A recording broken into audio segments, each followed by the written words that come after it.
Republican Congressman Ron Paul has built a diehard following as a champion for libertarianism. He's run for president twice, and today he announced he's headed down that road again. Just hours ago, Congressman Paul formally declared he's forming a presidential exploratory committee. I talked to him this afternoon about his run and about his new book, Liberty Defined, 50 Essential Issues That Affect Our Freedom. Surprisingly, he told me Republicans are wary of running against President Obama because of his popularity. Why are so many Republicans apparently hesitant to get into this race? From Haley Barbour to Senator Thune to Mike Pence, strong candidates with ideologies that are well-defined, a president who is below 50 in the approval ratings, which is sort of the normal threshold for vulnerability. Why aren't more Republicans getting in? Well, I don't know. They may be thinking they have to be cautious, and maybe they believe the president is stronger than some of the polls show. And the president is liked a lot. And, you know, in politics, being liked is very important. So maybe they don't think he's as vulnerable as the polls indicate he might be. So I think they're just being cautious. Look, let me switch gears on you. You have said in a fair number of interviews that one of the reasons that you vote against so many of the programs that are funded by government is that they're unconstitutional. And I don't want to do a seminar on constitutional law now, but I want to check off a couple of these programs and say, look, are these the ones you're talking about? Is Social Security unconstitutional? Yes. You think it is unconstitutional? Oh, yeah, sure. Where is the authority? Well, the question is, where is the authority? Well, I mean, look, I actually, you know, you'll be happy to know. Does it say Social Well, this is a copy of the Constitution given to me by the Cato Institution, you know, which is more ideologically aligned with you.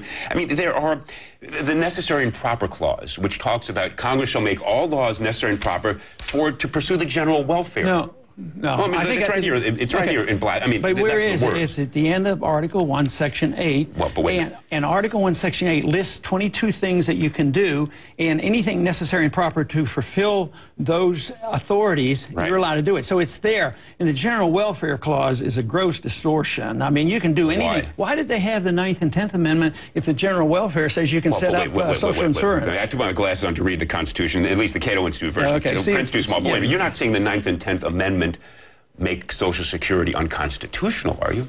No, I'm saying it's unconstitutional because we didn't have an authority, and anything you don't have an authority to, you're not allowed to do. That's what the 9th and 10th Amendment say.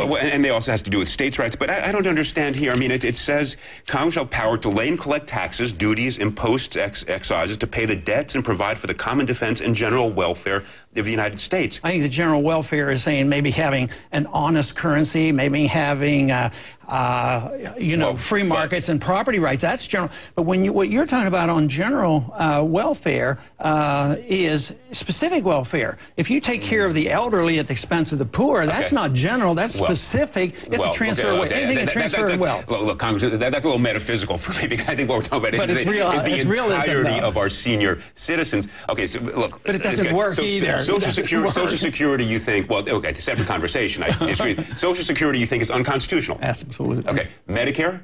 Sure. Same argument. There's nothing in here that provides... You got to have an explicit authority, otherwise you're not allowed to do it. That's what it says. How explicit? Okay, Medicare, Medicaid, Social Security, I gather then you're saying all of them are unconstitutional. I do. I think most of the public is going to be rather astonished to hear you think that Social Security, Medicare, and Medicaid are all unconstitutional. Technically speaking, they're unconstitutional. So if you were president, you would not put them in your budget? Well, I think what I would do is propose a transition time. I would give the young people, and they're overwhelmingly in support of my suggestion, that if you're young and you're getting out of college and starting in the workforce, opt out. They want to opt out of Obamacare, I'd let them opt out and not have to pay any of the tax. And I would let people over 50, I think we should work very hard to try to fulfill our promises, which means we have to cut elsewhere. We spend $1.2 trillion overseas. We can save a lot of money there. We don't have to put any. See, your inference is that, oh, you're against Medicare and Medicaid, you're going to throw them all out in the street. That's how you're going to balance the budget. But there is a transition that you can work on. I'm trying not to create a caricature of your view. Trust me, I understand there are many changes that have to be made and understand the subtlety of your view, which is there are alternatives that can be provided elsewhere. Let's move on. Again, I disagree with you, but I just want to understand the intellectual parameters, and I've always said you have an intellectually coherent view that deserves to be respected and heard. Your new book, Liberty defined. Fascinating. You begin your book. It's on the very first page. I read beyond this, but I just want to quote this because it's the sort of intellectual foundation for your worldview. You say, liberty means to exercise human rights in any manner a person chooses so long as it does not interfere with the exercise of the rights of others, which is sort of a classical liberal view, liberal philosophy. John Stuart Mill, the notion of self-regarding acts. That's what he called them. But here's the question I've got for you. The reason this has fallen out of favor is because people have said, conceptually, of course, that's right. But do they exist? In other words, if somebody builds a coal-driven energy plant 2 miles away from the property you own, right, and spews out all sorts of pollution, do they have the right to do that, or does that infringe on your liberty? Absolutely no right to do it.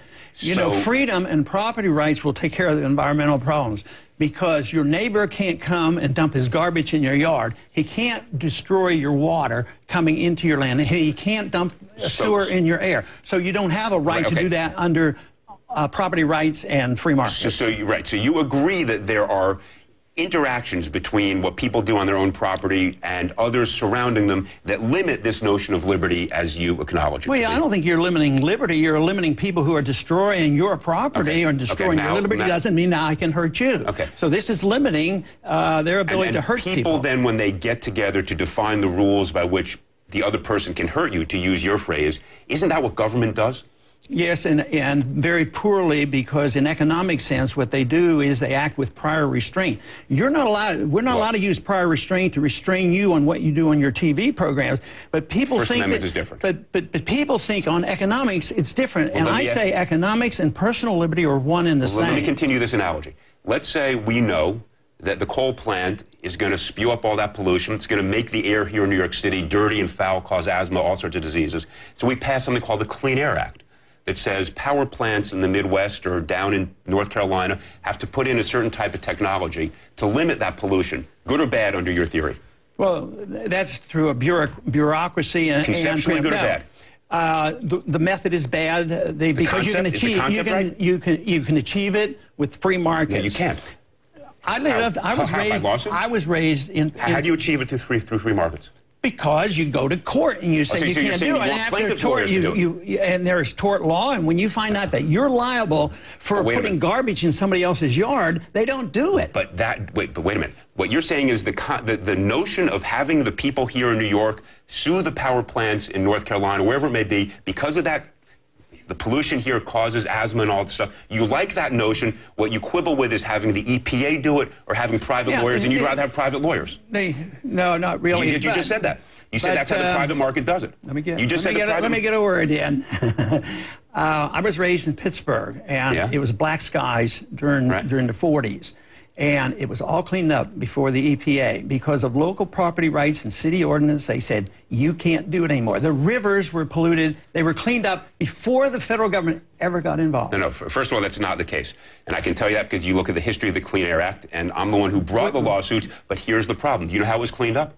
By building smokestacks that were 1,000 feet tall. So what did that do? It sent the pollution not down into Pittsburgh, but over to New Jersey and New York. And so you shifted the burden. And the reason that the EPA was created, the reason the Clean Air Act was passed, was to deal with the very issue of liberty you're dealing with. Why should you have two sets of rules? One, prior restraint on every economic matter, but I'm not allowed to have prior restraint on your TV program. It's the same principle. No, Congressman, look, the First Amendment is different. We all appreciate that. Speech is something sacrosanct. We as freedom lovers don't see the difference. We believe that individuals' property rights are the same as speech rights. You can't have two kinds of rights. This is what happened. But you endorse the status quo of all the conservative and liberal arguments today because you think there's economic rights over here and political rights over here. Anyway, let's switch gears.